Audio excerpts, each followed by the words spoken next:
Hoy vamos a seguir, después de unos cuantos domingos, sin poder seguir con la serie del libro de Marcos. Hoy seguimos con los últimos capítulos. Y recordando que el libro de Marcos presenta a Cristo, o el Evangelio de Cristo, el Rey. Su propósito e intención era que se viese que Cristo es el Rey Supremo. Las últimas 7 semanas que estuvimos en la serie hemos estado profundizando y meditando sobre las declaraciones, las palabras que Cristo habló mientras estaba colgado en la cruz. Y fueron 7 las palabras. No las vamos a recordar hoy, simplemente recordar que Cristo habló 7 cosas estando colgado en la cruz y que esto es para nosotros es muy importante, todo lo que Cristo habló y sigue hablando. Entonces queremos, ¿no? Hemos querido y hemos estado meditando un domingo en cada expresión de Cristo, que algunas eran tan pequeñitas, ¿no? Pero tienen su valor y su profundidad y hemos estado invirtiendo tiempo en ello. Si por alguna razón no has podido meditar en ello o mirar, puedes mirar en nuestro canal de YouTube, ¿no? Y mirar allí las predicaciones, cómo hemos estado reflexionando sobre ello. Ahora, hoy yo dividí la predicación en 2 partes. La primera parte vamos a estar hablando sobre el momento de la muerte de Cristo y la segunda parte sobre su resurrección, ¿vale? Y vamos a ver también las implicaciones que tiene la resurrección de Cristo en nuestras vidas, ¿vale? Entonces vamos a abrir la Biblia en Marcos capítulo 15 y vamos a empezar leyendo los versículos del 42 al 47.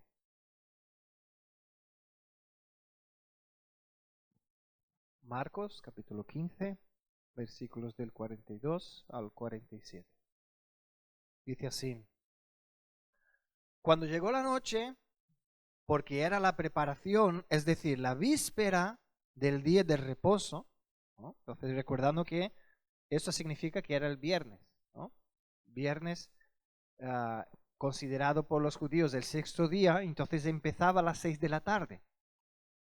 Cuando se iba el sol, más o menos, ¿no? A las 6 de la tarde. Cuando se iba el sol y se hacía oscuro, era cuando empezaba el 7º día, que era el día de reposo para los judíos, y ellos tenían toda una preparación para poder estar el 7º día sin hacer nada, ¿vale? Porque algunos incluso llegaron a crear algunas leyes y algunas reglas para el 7º día, que era una carga impresionante, ¿no? No podían prender una vela, no podían abrir una puerta, ¿no? Hoy en día hay algunos que no le dan ni al botón del ascensor, para no decir que han trabajado, ¿no?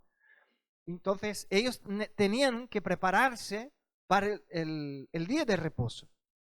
Entonces dice, ¿no? Llegó la noche, era la preparación, la víspera del día de reposo, y José de Arimatea, ¿no? Un miembro noble del concilio, dice el versículo 43, que también esperaba en el reino de Dios, vino y entró osadamente a Pilato y pidió el cuerpo de Jesús. Entonces, ¿por qué dice que él entró osadamente? Porque en aquella época, ¿no?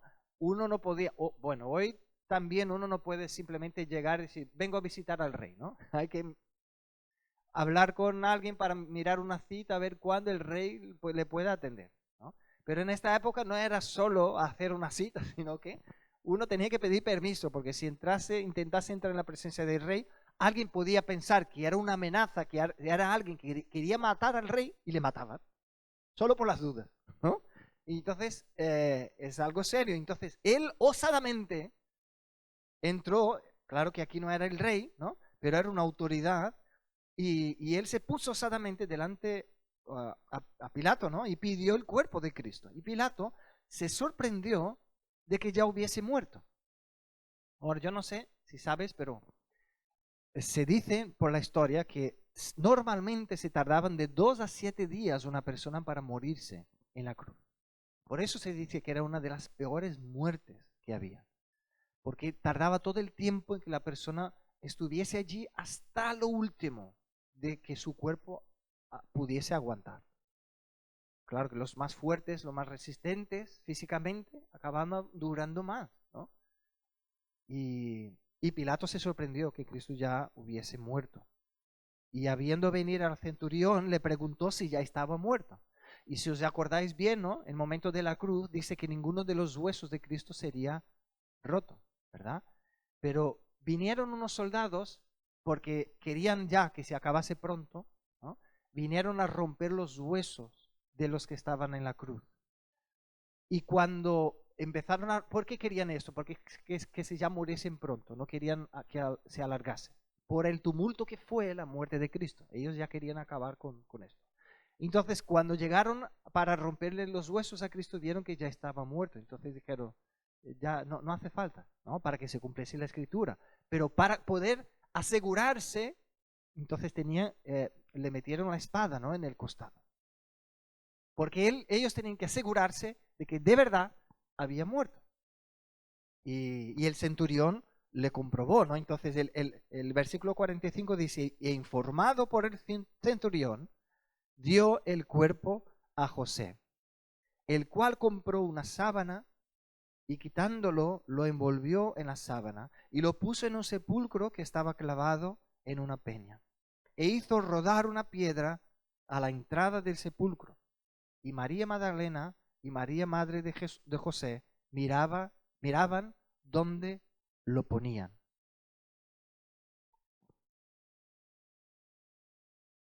Toda la vida de Cristo fue marcada por hechos sorprendentes, ¿no? Su concepción, su nacimiento, ¿no? Incluso estando en el vientre de María, fueron perseguidos, ¿no? Tuvo que huir porque empezaron a matar a los niños. Es decir, toda la vida de Cristo fue marcada por hechos sorprendentes y en su muerte no podía ser distinto. También fue marcada por hechos sorprendentes. Y como había muchos seguidores, Cristo, ellos, además de poner una piedra en la tumba, porque era la costumbre, pero pusieron guardias también, porque temían que la gente quisiese hacer algo o llevar el cuerpo de Cristo, ¿no? Hacer algo, entonces pusieron guardias allí. Ahora, antes de mirar el hecho, ¿no? de que Cristo resucitó, yo creo que es conveniente o pertinente poder fijarnos en qué pasó cuando Cristo se murió. Y en el libro de Marcos, como hemos acabado de leer, no explica mucho, ¿no?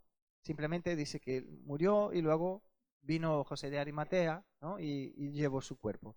Pero hay otras partes, ¿no? En otros relatos sobre este acontecimiento, como el de Mateo, que vamos a leer, da un poco de detalles de cosas que sucedieron, que fueron sorprendentes. Y a veces no se habla de ello. Vamos a leer Mateo capítulo 27. Vamos a leer solamente los versículos del 50 al 54.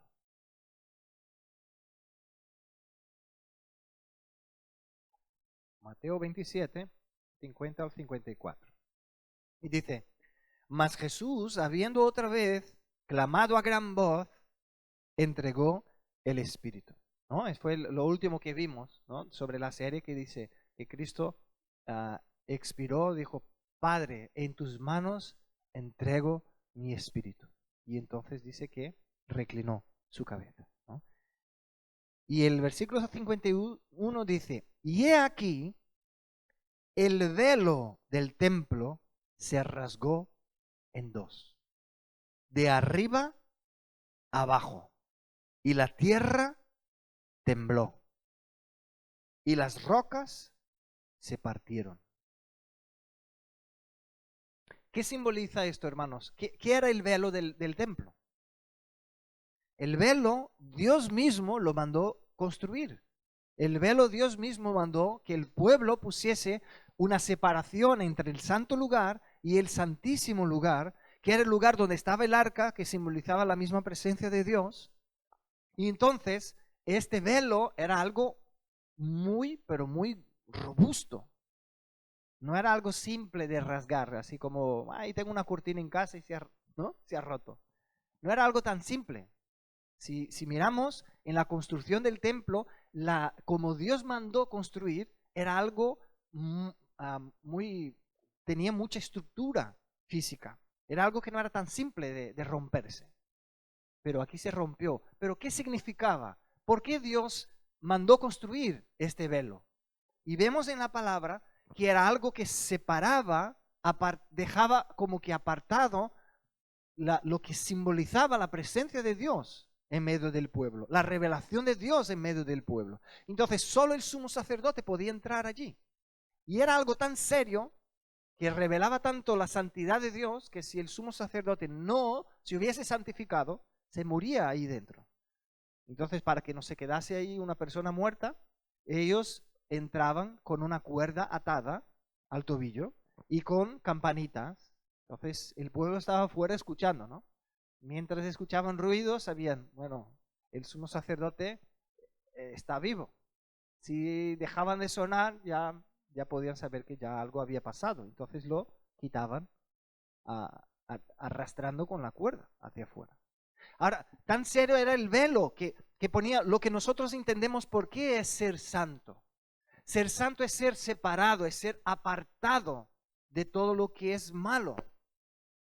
Y entonces, con este velo, Dios estaba diciendo, yo estoy en un lugar de santidad que el ser humano no puede presentarse ante mi presencia de cualquier manera. No puede simplemente venir y decir, mira Dios, aquí estoy, ¿no? Como algunos a veces quieren presentar a Dios tan cercano que lo hacen casi como un colega, ¿no? Deja de ser el Dios todopoderoso y dice, mi colega, ¿no?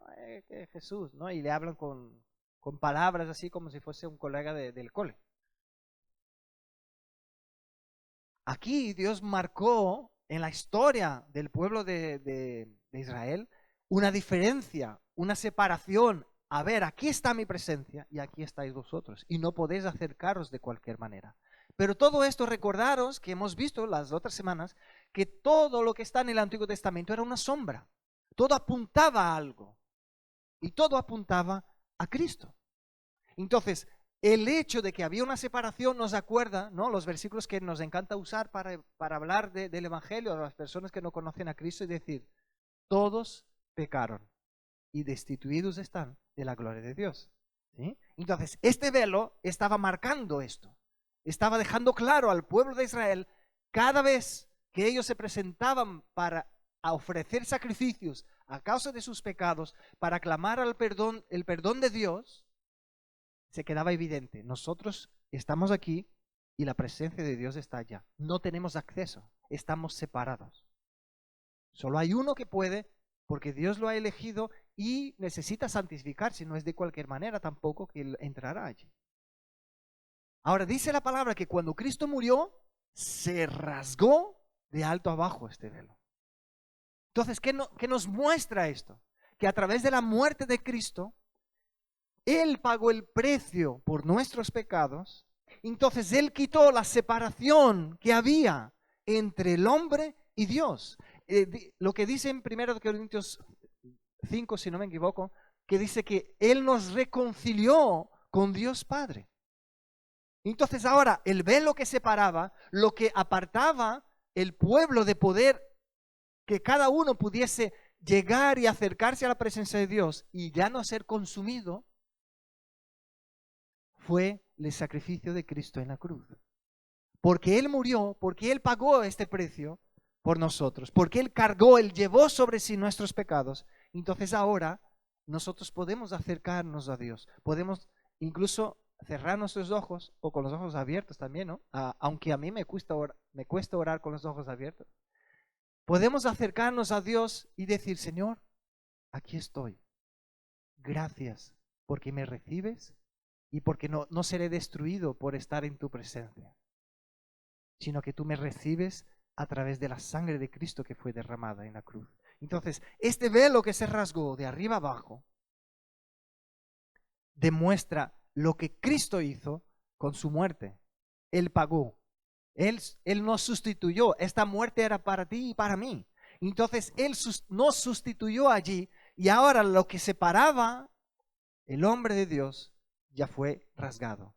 Entonces, ahora todo aquel que cree en Cristo tiene acceso a la presencia del Padre. Dice que es aquel que lo recibió, le dio potestad para ser hijo de Dios. Entonces, a través de la muerte de Cristo, recibimos este poder de ser hechos hijos de Dios. La deuda que teníamos fue pagada. Y esto todo hemos visto las otras semanas, ¿verdad?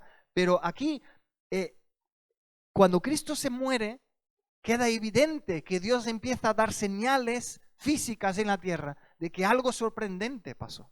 Y una de ellas es esta, el velo que se rasgó en el templo. Y la tierra tembló, ¿no? Dice que incluso las rocas se partieron.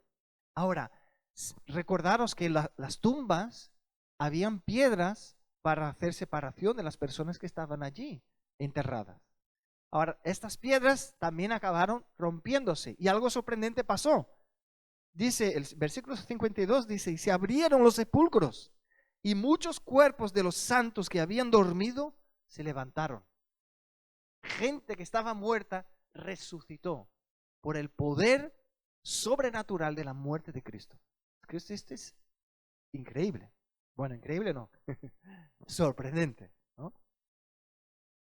Es sorprendente ver el poder que hubo también en la muerte de Cristo. Porque a veces tratamos la muerte de Cristo como algo solo triste, ¿no? Y no vemos el poder que hubo en la muerte de Cristo. Y dice que ellos, el versículo 53 dice, y saliendo de los sepulcros, después de la resurrección de él, vinieron a la santa ciudad y aparecieron a muchos. ¿Ya te imaginas esto? De repente a un hermano que conoces de una iglesia allí, que fuiste a su entierro, de repente aparece en tu casa, oh hermano, he venido a comer contigo hoy. Es algo sorprendente y esto pasó. Y el centurión en el 54 dice, y los que estaban con él guardando a Jesús, visto el terremoto y las cosas que habían sido hechas, temieron en gran manera. ¿Y qué fue lo que dijeron?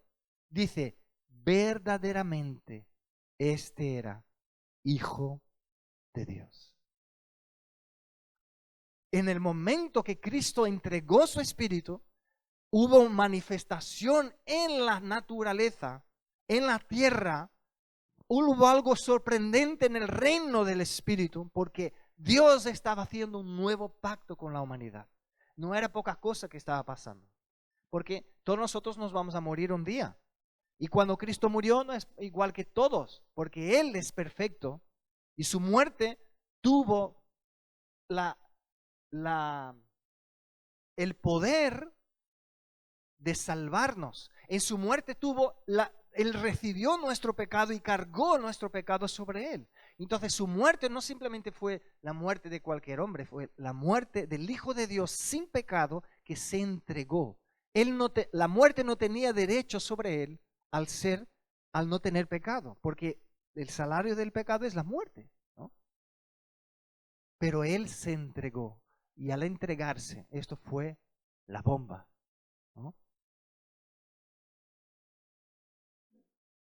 Y estos hombres que estaban allí, incluso este centurión que pudo comprobar allí, mira, le hemos hecho un agujero en su costado. Ya hemos visto que ya no hay maneras de que siga vivo. Ya está, se fue. Pero algo pasó. Verdaderamente era este era Hijo de Dios. Porque él vio las señales que pasaron tras su muerte. Y fue algo sorprendente.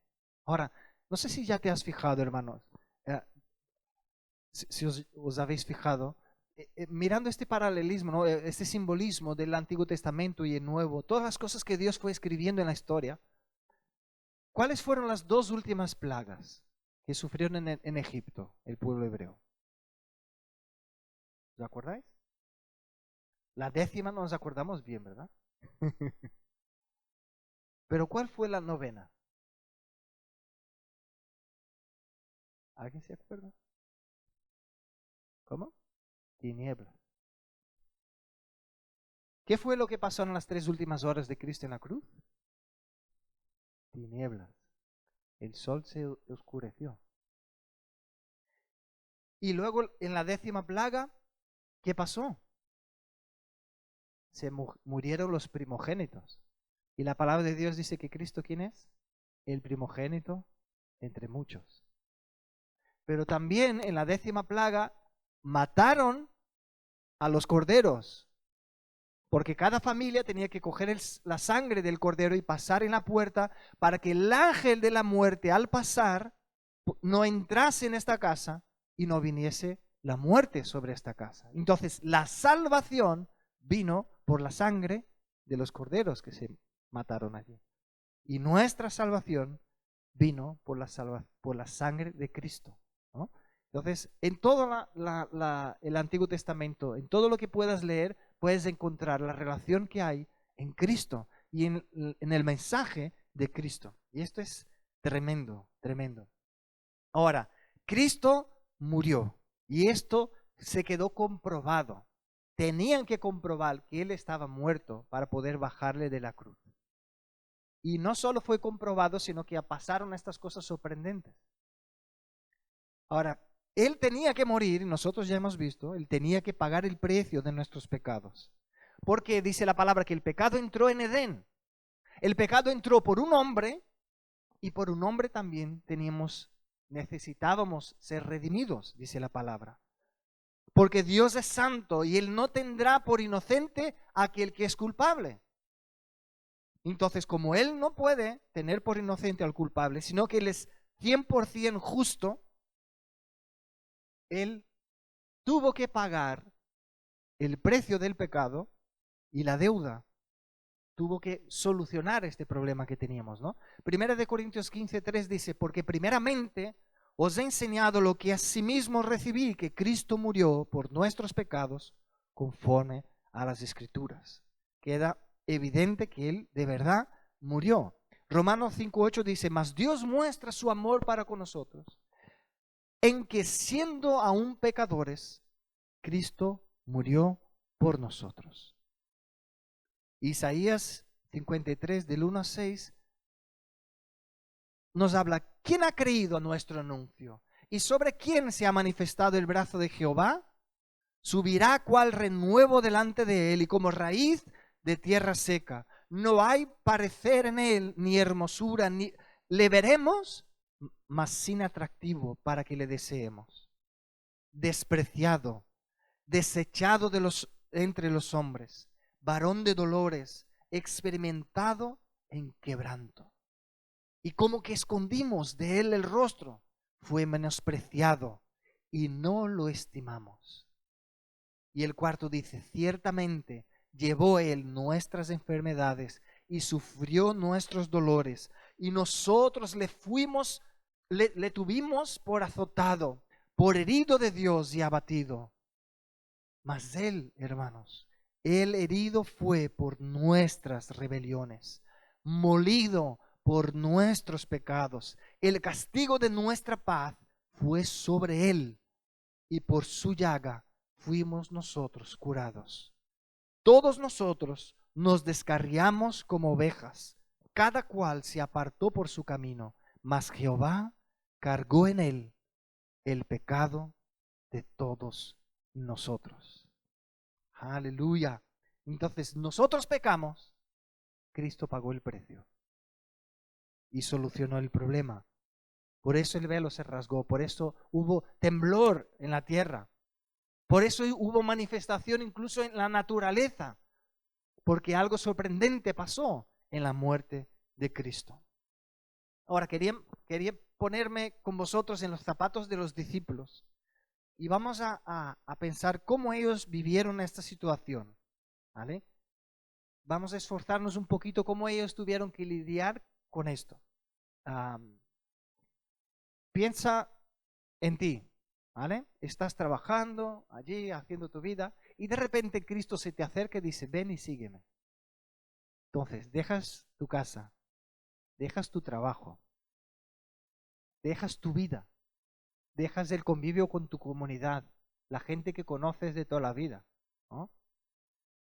Y vas detrás de este hombre. Lo sigues, ves que él va haciendo milagros, él va sanando gente. Él tiene una respuesta a las inquietudes del corazón del ser humano. No hay uno que le pueda pillar haciendo lo malo. No sé tú, pero Yo, todas las personas que he podido convivir con ellas hasta el día de hoy, no hay una que ha sido perfecta. Siempre le he pillado a todos en pecados, incluido yo, ¿no? Entonces, imaginaros lo sorprendente que fue vivir al lado de Cristo y ver que Él no se equivocaba en nada. Lo maravilloso que debe haber sido para ellos como discípulos estar a su lado y quedarse asombrados y asombrados. Y hemos ido, ¿no?, caminando, ¿no?, por el libro de Marcos y hemos visto cómo ellos de repente hacían una afirmación, ¿no? Igual que cuando Cristo calmó la tempestad, dijeron, ¿quién es este? Que tiene poder incluso sobre la naturaleza, tiene poder para calmar los vientos. ¿Quién es este? Se sorprendían, de tanto en tanto se quedaban sorprendidos. Entonces, imagínate tú allí con ellos, viviendo todo esto, viendo todo esto. Y llega un día que Cristo dice, oye, ahora vosotros de dos en dos, id y orad, orad por la gente, anunciad el Evangelio, orad por la gente, expulsad a los demonios. Imagínate tú yendo a lugares con gente que nunca habías visto. Y de repente oras y la gente es sanada. De repente viene un endemoniado y tú oras y él es liberado al instante. Esto es sorprendente, hermanos. Y esto fue una aventura increíble que ellos vivieron. Imagínate la alegría que ellos volvieron, diciendo, Señor, se nos obedecen los demonios. Oramos y la gente se sana. Señor, ¿cómo puede pasar esto? Y Cristo dijo, tranquilizaos, ¿no? Tranquilizaos porque lo bueno, y regocijaos porque vuestro nombre está escrito en el libro de la vida, ¿vale? No desenfoquéis, ¿no? Pero ellos estaban maravillados de no solo ver el poder de Dios obrando en Cristo, sino que ver también que podía obrar a través de ellos, hombres pecadores e imperfectos. Ahora, seguían siguiendo a Cristo y Cristo les preguntó, ¿quién es? La gente dice que yo soy unas cuantas cosas, ¿no? Hay gente que dice que soy profeta, hay gente que dice que yo soy una reencarnación de alguien. ¿Y vosotros? ¿Quiénes decís que soy yo? Y ellos dijeron, bueno, empezaron a hablar, ¿no? Y Pedro saltó diciendo, tú eres el Cristo, el Hijo del Dios, ¿no? El Hijo de Dios. Y Cristo le alabó, ¿no? Dijo, muy bien, no fue ni carne ni sangre que te lo reveló, sino que Dios mismo te lo ha revelado, ¿no? Y luego mete la pata, ¿no? Porque Cristo luego dice, tengo que ir a Jerusalén para padecer y morir. Y él dice, no, jamás, Señor, ¿no? Y dice, arrédate, apártate de mí, Satanás. ¿Qué te piensas? Ahora porque has recibido una palabra de parte de Dios, ¿ya te crees? ¿No? Que todo lo que piensas viene de Dios. Entonces fijaros en la lucha que estaba en su corazón como discípulos, de ver algo tan sorprendente y vivir experiencia tan sorprendente con Cristo. Ahora de repente Él dice, es necesario que yo me entregue. Y Él se entrega. Y ven a este mismo Cristo que estaba sanando personas, que no veían pecado en Él. Ven como los soldados lo atan, le dan latigazos, le pegan, le escupen en la cara. Ven como Él tiene que, ya sin fuerzas no puede ni cargar su cruz. Y viene otro que le ayuda, le obligan uno, ¿no? Que le ayuden a llevar la madera. Y verle, bueno, es que era algo demasiado fuerte para ellos. Ahora, no solo esto, de llegar, yo creo que incluso estando alejados, podrían tener alguna esperanza de que en algún momento de la crucifixión, Cristo dijese, basta, ya habéis tenido lo suficiente, ahora os enseñaré lo que es bueno, ¿no? Pero no pasó. Y sorprendentemente para ellos, Cristo murió. Entonces yo me imagino el vacío que ellos sintieron en este momento. ¿Y ahora qué? Vale, él dijo que no, que pasarían muchas cosas. Yo creo que se creó una confusión en su corazón increíble. Una confusión, no sé, bueno, seguramente ya te pasó a ti, ¿no? Que algunas circunstancias te dejan los pensamientos a mil. Y estás ahí dando vueltas y vueltas y vueltas y vueltas. Y yo me imagino que ellos estuvieron como que, ¿y ahora qué? Con una sensación de vacío, no sé, algunas expresiones que usamos hoy en día, ¿no? Que es como si alguien nos hubiese quitado el suelo y estamos en caída libre, ¿no? Así, ahora no sé, ¿dónde caigo? ¿Y ahora qué? Después de 3 años, todo esto, toda esta vivencia, todo este poder, y de repente, es como si se hubiese acabado todo.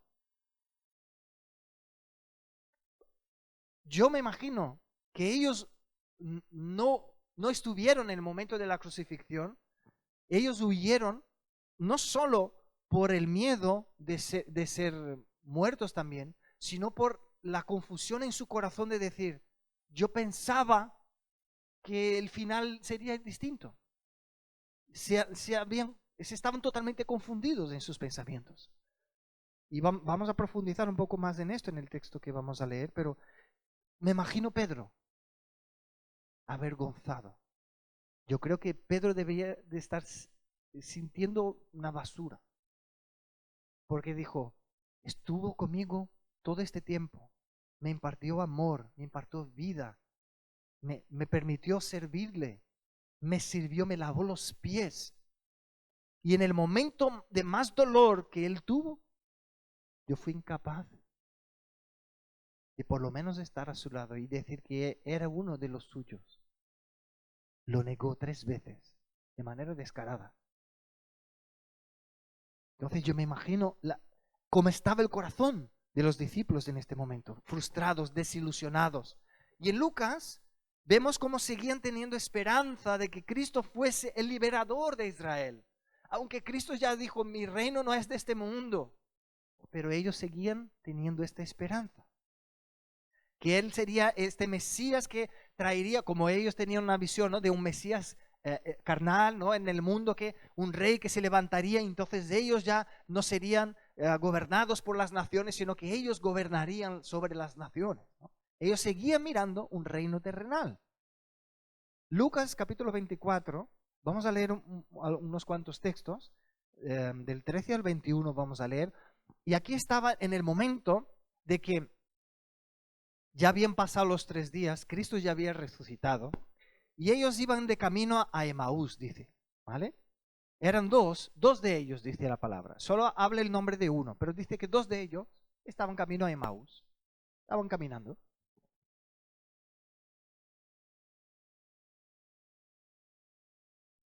Y dice que Emaús estaba a la... Bueno, vamos a leer el versículo. Los versículos. El 24 a partir del 13. Dice, y aquí 2 de ellos iban el mismo día a una aldea llamada Emaús, que estaba a 60 estadios de Jerusalén. E iban hablando entre sí de todas aquellas cosas que habían acontecido. ¿Qué todas aquellas cosas que habían acontecido? Yo me imagino, por lo que dice después, que, ¿no?, toda la vivencia que ellos tuvieron, la esperanza que ellos tenían, y ahora que Cristo se murió, ¿y ahora qué?, ¿no? Y sucedió que mientras hablaban y discutían entre sí, esto me llamó mucho la atención, dice que discutían. No es solo que hablaban, sino que discutían. Seguramente uno tenía un poquito más de fe que el otro, o el otro había entendido una cosa distinta de que Cristo había hablado, que del otro, y decía, no, hombre, pero Cristo dijo esto. No, te estás confundiendo. Yo creo que él dijo esto, ¿no? Entonces, no solo, era un momento de crisis, de tensión para ellos como discípulos. Y dice que discutían, ¿no? Hablaban y discutían entre sí. Y Jesús mismo, dice, ¿no?, al final del versículo 15 dice, Jesús mismo se acercó y caminaba con ellos. Mas los ojos de ellos estaban velados para que no les conociesen. ¿Por qué Dios hizo esto? No sé, pero aquí vemos el poder tan grandioso que el Señor tiene, que incluso los que conocían a Cristo podían estar con sus ojos velados para no verle allí en aquel momento, para que no lo conociesen, ¿no? Y les dijo, ¿qué pláticas son estas que tenéis entre vosotros mientras camináis? ¿Y por qué estáis tristes? ¿No? Vino como si se hubiese caído del cielo, ¿no?, a otro lugar así, que una persona que no sabía nada de lo que estaba pasando en la tierra, ¿no?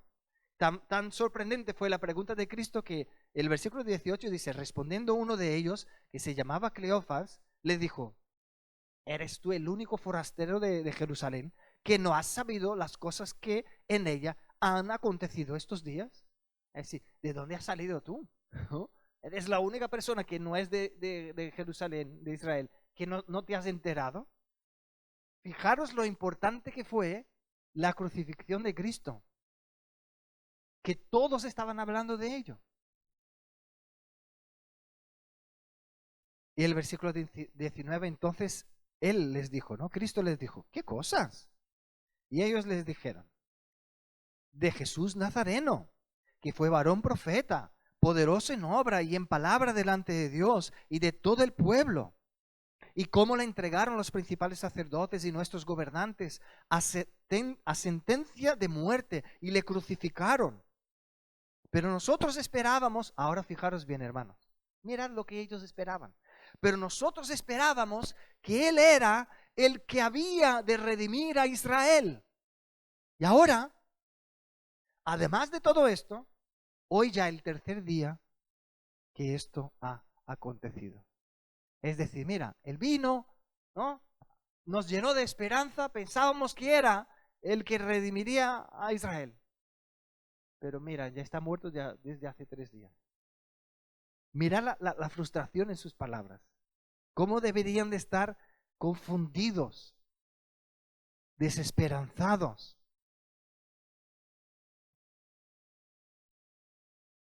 Mientras ellos estaban llorando la muerte de Cristo, algo sorprendente pasó. Y digo sorprendente porque a pesar de que Cristo les había dicho que resucitaría, ¿verdad? Ellos se sorprendieron de ver que era verdad. Y algunos tuvieron dificultad para creer que Cristo había resucitado. Ahora fijaros bien, Cristo anunció, es necesario que yo me muera, pero yo resucitaré. Y habló unas cuantas veces de su resurrección.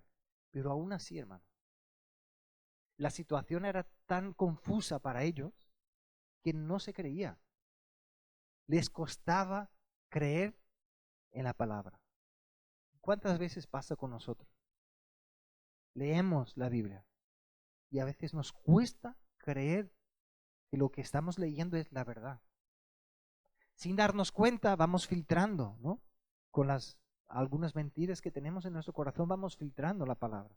Igual cuando uno lee Salmo, ¿no? 23, dice, el Señor es mi pastor y nada me falta. Dice, Lo ponemos aquí porque hubo un momento que queríamos que Dios hiciese algo tal como a nosotros nos gustaría y como Él no hizo, dudamos de la palabra. Pero el problema no tiene la palabra, el problema lo tenemos nosotros. Porque estamos como niños pequeños aún, ¿no? Haciendo pataletas. No, en aquel día el Señor no hizo lo que yo quería. Entonces, no sé.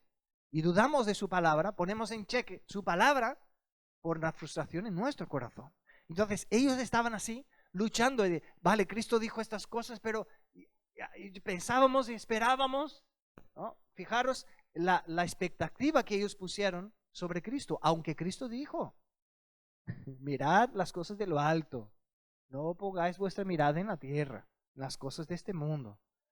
Pero ellos tuvieron dificultad de creer. Y vemos esto, ¿no? Cuando Cristo estuvo delante habló con las mujeres y las mujeres llegaron con la noticia, ¿qué pasó con los discípulos? No se creyeron. Bueno, ya lo veremos, ¿no? Vamos a mirar, esto está en Marcos capítulo 16 y así seguimos con la parte de la resurrección ahora.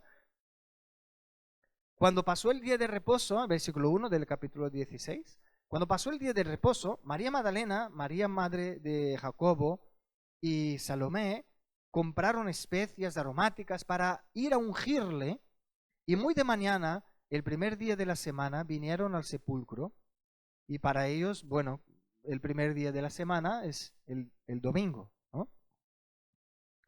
Entonces vinieron a él, al sepulcro, ya salido el sol. Pero decían entre sí, ¿quién nos removerá la piedra del sepulcro? Cuando miraron, vieron removida la piedra, que era muy grande.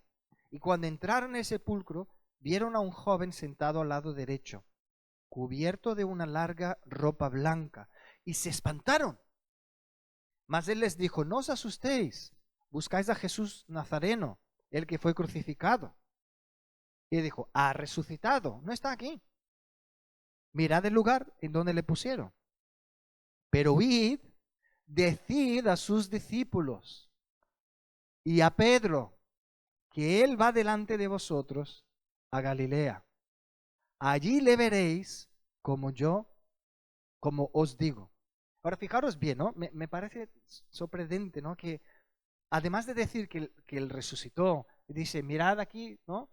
Aquí lo habéis puesto, pero ya no está, resucitó. Y luego dice, id y decid a los discípulos. ¿Cuántas veces Cristo a veces les habló, ¿no? Diciendo, esto no quiero que habléis con nadie, ¿no? Cuando sanó un hombre también le dijo, no, esto no, ve y no lo digas a nadie, simplemente preséntate ante el sacerdote, ¿no? Y aquí el ángel dice, hablad a los discípulos, hablad lo que habéis visto y oído aquí. Y el detalle, ¿no? Y a Pedro. ¿Por qué a Pedro? ¿Será que Pedro era más importante que los demás? Yo creo que específicamente a Pedro porque él lo debía estar pasando muy mal, porque él fue el que lo negó 3 veces.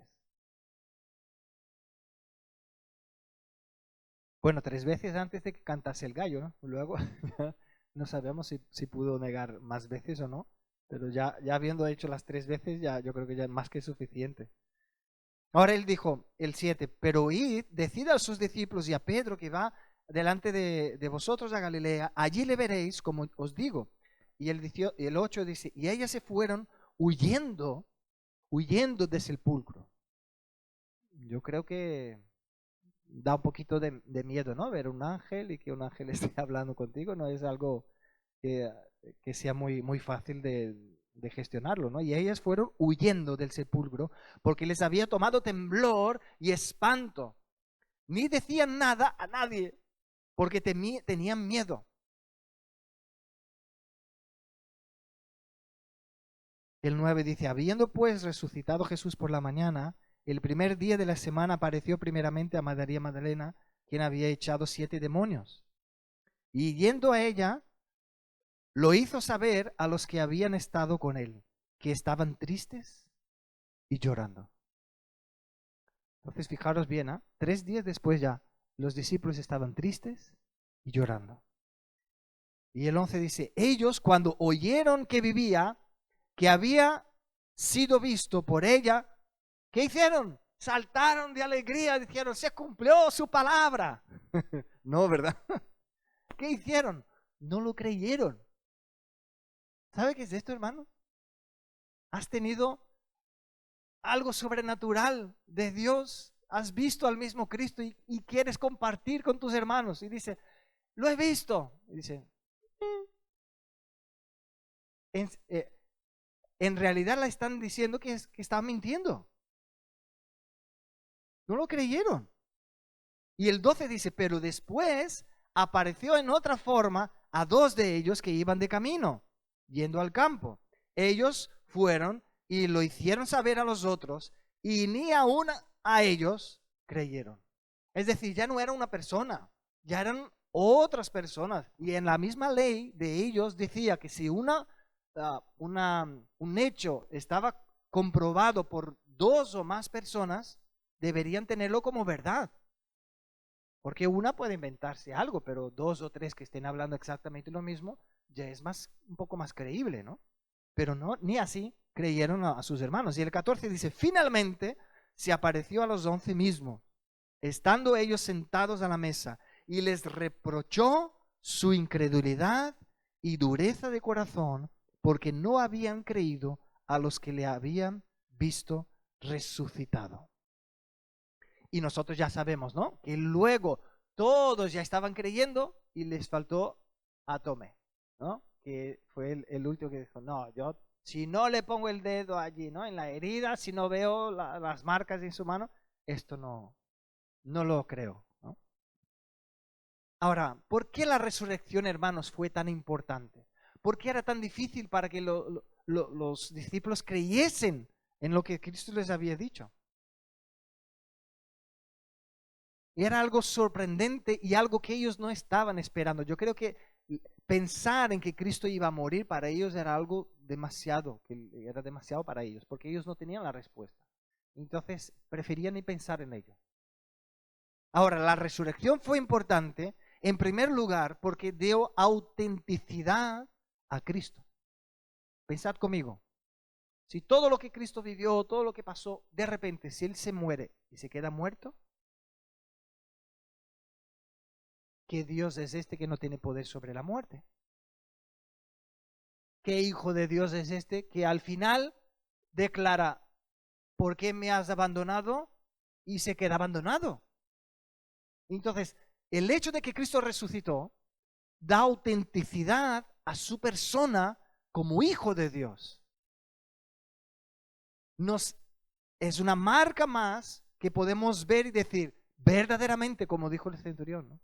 Verdaderamente era el Hijo de Dios. Verdaderamente era quien decía ser. ¿Y cuántas veces, hermanos, le intentaron prender y matar? Incluso textos, ¿no?, que dicen que el pueblo se le echó encima queriendo matarle y él, saliendo por en medio de ellos, no permitió. Pero cuando llegó el momento, él dijo, ha llegado la hora en que yo me entregue. Y se entregó. Entonces, toda su vida, todo lo que él hizo, acabó con el sello de su victoria, el sello que marca y evidencia que verdaderamente es el Hijo de Dios en la resurrección. Y en la segunda cosa que podemos ver que la resurrección es importante es porque verificó su obra. Verificó su obra en el sentido de que, ¿cuál es la obra de Cristo? ¿Por qué Cristo se entregó? ¿Por qué Él vino al mundo? ¿Por qué el Padre lo envió? Dice, para que todo aquel que cree en Él no perezca, mas tenga vida eterna. ¿Sí? Entonces, el plan de Dios era un plan de salvación. Ahora, ¿cómo uno puede salvar a los demás si no puede salvarse a sí mismo? ¿No? Era el mensaje que daban los soldados y la gente que pasaba delante de la cruz, ¿no? Diciendo, oye tú que sanaste gente, ¿no?, que dijiste que vas a destruir el templo y construirlo en 3 días. Si eres el Hijo de Dios, ¿por qué no bajas de allí, ¿no?, y te salvas a ti mismo? Entonces, este pensamiento estaba en el corazón del ser humano. Imaginaros si Cristo hubiese quedado sin resucitar. Sería algo muy raro. Es decir, yo no me imagino ninguno de los discípulos entregando sus vidas para morir si no hubiesen verdaderamente visto al Cristo resucitado. Porque el dolor, la tristeza, la decepción, la desesperación que ellos sintieron al pasar aquellos 3 días de su muerte fue tan grande que a la vez cuando Cristo se manifestó resucitado fue algo tan sorprendente, tan poderoso, que les cambió por completo la vida. Antes de esto vemos hombres centrados en sí mismos, hombres que seguían mirando las cosas de este mundo, incluso, ¿no?, después de la muerte de Cristo dejaron evidente, pensábamos que sería aquel que redimiría a Israel. Estaban enfocados en las cosas de este mundo, viendo todo lo que vieron, escuchando todo lo que escucharon, pero tras su resurrección ya fue dejar de mirar a su ombligo, dejar de mirarse a sí mismo y mirar a Cristo y decir, es el Hijo de Dios. Él vino, Él estuvo entre nosotros. Él vino a traer salvación. Él vino a reconciliarnos con Dios, Padre. Qué tremendo, hermanos. Entonces, la segunda cosa importante de la resurrección es que dio veracidad a su obra. ¿Y cuál es la obra? La de pagar el precio por nuestros pecados y darnos vida. Porque si nosotros necesitamos un Salvador que nos salve de la muerte, ¿cómo puede ser que aquel que nos va a salvar de la muerte no la puede vencer? Entonces, que Él resucitó también verifica su obra de salvación en nosotros. No solo que Él tiene poder sobre la muerte, sino que Él tiene poder para salvarnos a nosotros también de la muerte. Ahora vamos a ver, y con esto voy terminando, las implicaciones a los que creen en la resurrección de Cristo. Y algo de esto yo compartí también en la oración que hicimos por los cristianos, por la unidad de los cristianos, y algunos hermanos que estuvieron allí o pudieran escuchar mi predicación, lo van a reconocer también. Juan 11, 25 y 26 dice, le dijo Jesús, yo soy la resurrección y la vida, y el que cree en mí, aunque esté muerto, vivirá. Y todo aquel que vive y cree en mí, no morirá eternamente. Y luego le preguntó, ¿crees esto? ¿Veis aquí que si Cristo no hubiese resucitado, qué valor tendría esta expresión suya? Pero como Él resucitó, hoy nosotros, ¿no? Desde el otro lado de la historia, podemos ver su poder. Entonces, para nosotros sigue estando esta pregunta. ¿Crees esto? Esta pregunta que Cristo hizo a aquella mujer. Ahora, Cristo hace esta declaración que es sorprendente. Es una declaración, una afirmación gloriosa que Él hizo. ¿Cuál fue la afirmación? Él dijo, yo soy la resurrección y la vida. Demuestra el poder, la majestad, la soberanía de Cristo, el señorío de Cristo proclamado.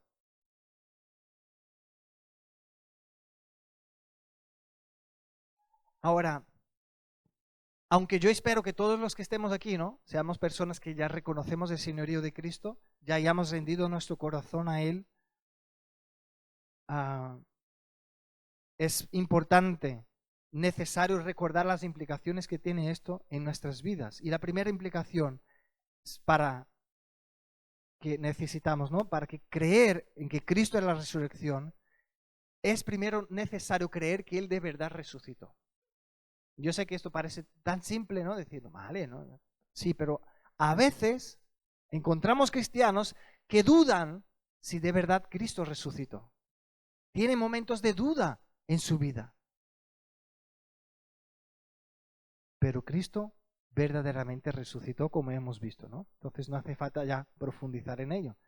Ahora, la primera carta del apóstol a los Corintios, en capítulo 15, él nos exhortó que si no creemos de verdad en la resurrección de Cristo de entre los muertos, entonces, y le cito textualmente, somos los más dignos de conmiseración de todos los hombres.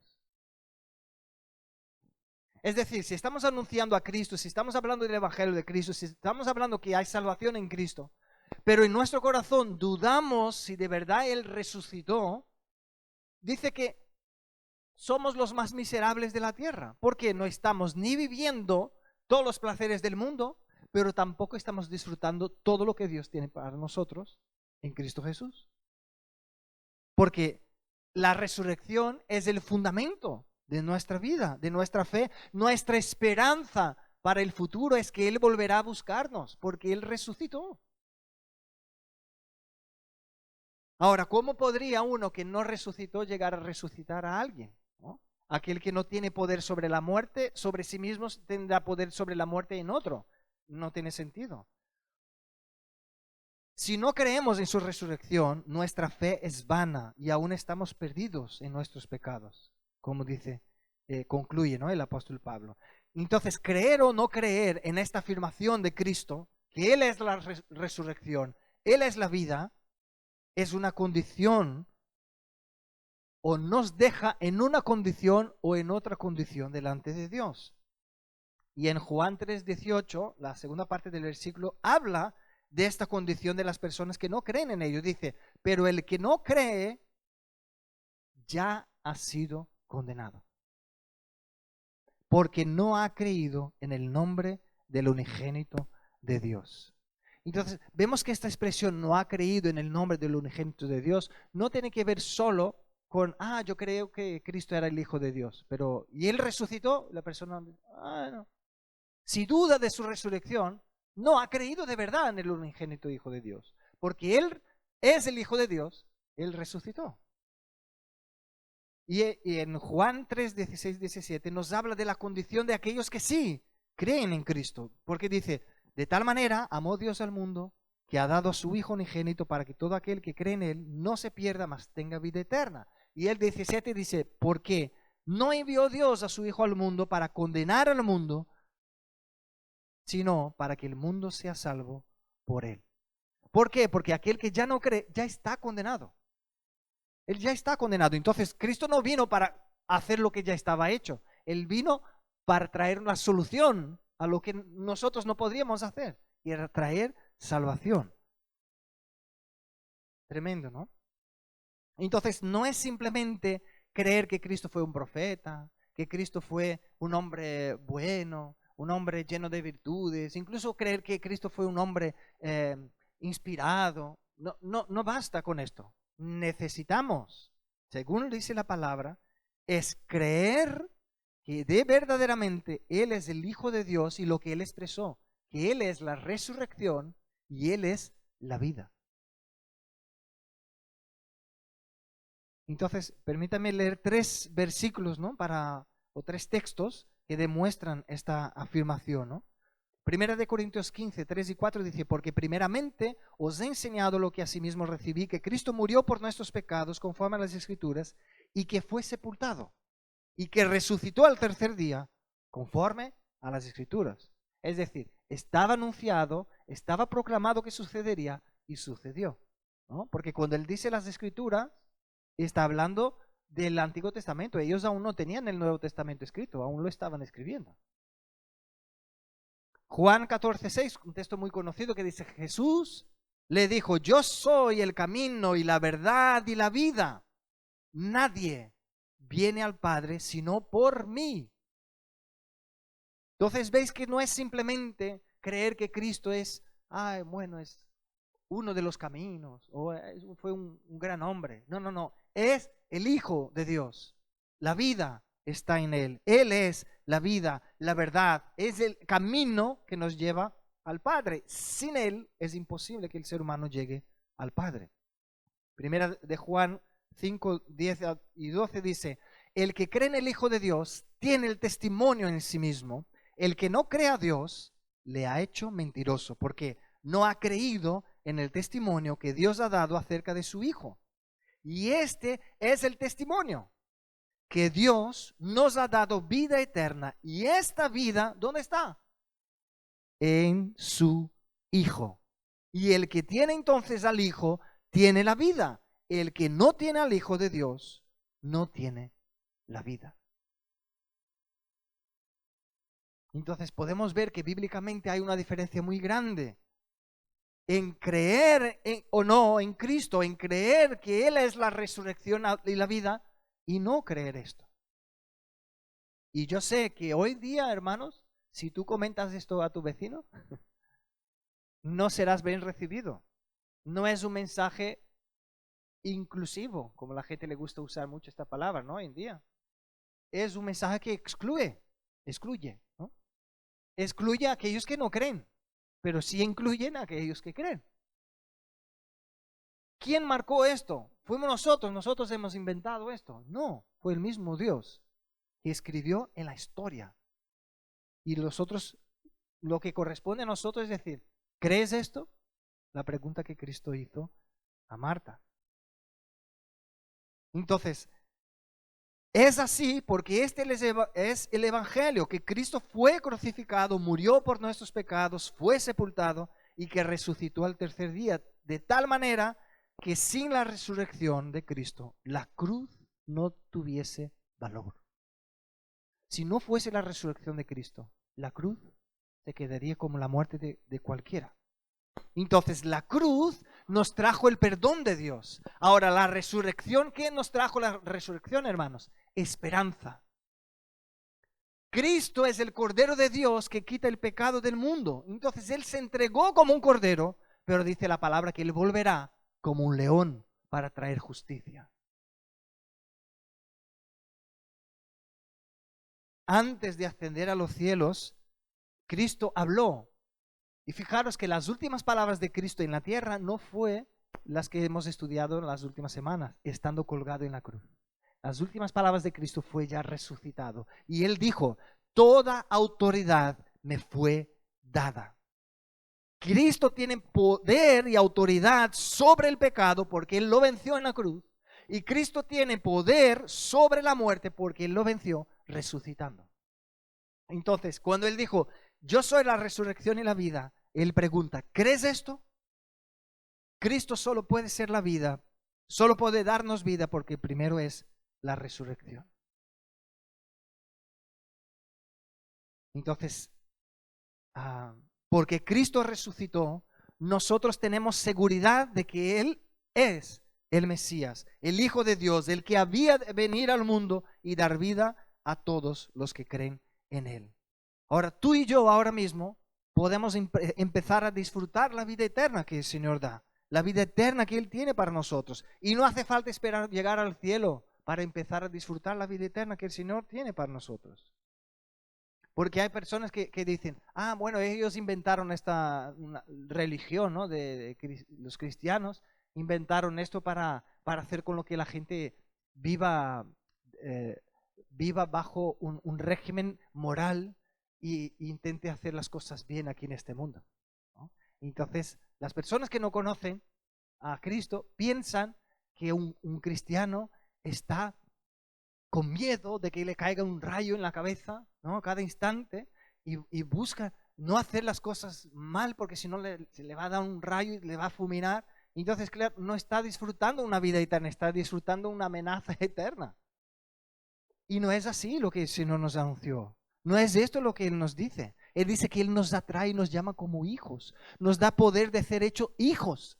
Entonces ahora dice que nosotros que éramos contados como enemigos, ahora podemos sentar en su mesa y comer con Él y disfrutar de lo que Él tiene para ofrecernos. Dice que ahora somos uno en Cristo Jesús. Y en Juan 17:3 dice, y esta es la vida eterna, que te conozcan a ti, el único Dios verdadero, y a Jesucristo, a quien has enviado. Aleluya. Entonces quiero terminar con el texto de Gálatas 2:20, porque el Señor te pregunta y me pregunta en esta mañana, ¿de verdad crees esto? ¿Crees que Él es la resurrección y la vida? Porque si de verdad crees, esta fe se manifestará en tu vida, en cómo vives. No hace falta que alguien esté vigilándote, grabándote a escondidas, poniendo cámaras ocultas en tu casa, a ver si eres un cristiano de verdad. ¿No? Esto me hace recordar a aquel hermano que dijo, si la policía te prendiera hoy, si estuvieras en un país que no sirve a Dios, ¿no? Que es lucha y persigue a los cristianos, tendrían evidencias suficientes en tu vida para comprobar que de verdad eres cristiano, que de verdad crees en la resurrección de Cristo, que de verdad crees que Él es la resurrección y la vida. El Señor nos pregunta en esta mañana, ¿de verdad crees esto, que yo soy la resurrección y la vida? Y la respuesta, amados, si creemos o no, lo vamos a demostrar con nuestra vida. Y si nosotros de verdad creemos en esto, vamos a ver cómo el Espíritu de Dios va moviendo nuestras vidas de tal manera que Él va usando nuestras vidas para glorificar su nombre. Y Gálatas 2:20 habla de esto, dice, con Cristo estoy juntamente crucificado. Ya no vivo yo, mas Cristo vive en mí. Y lo que ahora vivo en la carne, no lo vivo en la fe del Hijo de Dios. Y lo que ahora vivo en la carne, lo vivo en la fe del Hijo de Dios, el cual me amó y se entregó a sí mismo por mí. La palabra nos advierte que es verdad, Cristo nos libró de la muerte del pecado, ¿no? De la paga del pecado, allí que es la muerte eterna. Pero porque nosotros necesitamos reconocer que en la muerte de Cristo nosotros también fuimos crucificados. Porque era para nosotros esta muerte. Y de la misma manera que Él resucitó, Él también nos da la victoria y nos llevará a la resurrección en el último día, ¿no? Cuando Él vuelva a buscarnos. Entonces podemos decir, la vida que vivo hoy Ya no vivo mirando las cosas de este mundo, ya no mirando las cosas terrenales, sino que vivo en la fe del Hijo de Dios. Ya vivo la vida hoy mirando y entendiendo que Él es la resurrección, Él es la vida, Él es aquel que me rescató. Y entonces Él es aquel que me guía para que yo pueda vivir por Él y para Él. Y cuando llegue el día en que Él venga a buscarme, ¿no? O venga a buscar a su iglesia, Él también me llevará con Él, porque fue la obra que Él hizo en la cruz. Porque Él es el que tiene poder para hacerlo, porque Él es la vida, Él es la resurrección y es la vida. Amén. Vamos a estar de pie, vamos a orar.